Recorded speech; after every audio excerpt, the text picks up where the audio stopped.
आज आपण पनीर पराठा बनवतोय बघा।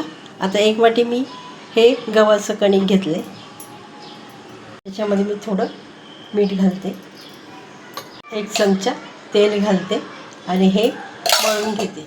आता हे थोडं पाणी टाकून मी मळून घेते।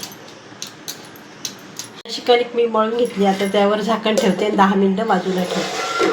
आता एक कांदा घेतला मी, एक छोटी शिमला मिरची घेतली, 2 मिरच्या बारीक चिरून घेतल्यात, 50 ग्रॅम पनीर घेतले आणि थोडी कोथिंबीर घेतली। हे सगळं ह्या बाउलमध्ये मिक्स करते बघा। आता याच्यामध्ये चवीपुरतं मीठ घातलं बघा। 1 चमचा मी लाल तिखट घेतलं, पाव चमचा हळद घेतली, पाव चमचा ओवा घेतला आणि पाव चमचा गरम मसाला घेतला। हे सर्व टाकते आणि मिक्स करून घेते। मिक्स करून घेतले।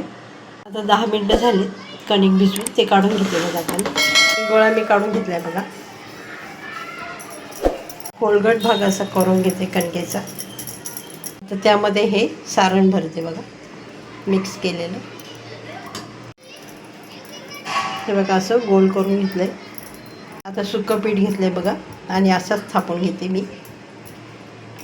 आता हळूहळू असं लाटून घेते बघा। असा मी पराठा लाटून घेतलाय। गॅसवर मी तवा ठेवलाय, गॅसची फ्लेम एकदम लो ठेवली आणि त्याच्यावर हा पराठा टाकून देते। पलटी करून घेतले मी, त्याच्यावर आता तूप हे करते, लावते। पलटी करून घेते आणि ह्या बाजूनी पण तूप लावून घेते। दोन्ही बाजून चांगला शेकलाय बघा। आता मी काढून घेते। मी पनीर पराठा बनवून घेतलाय।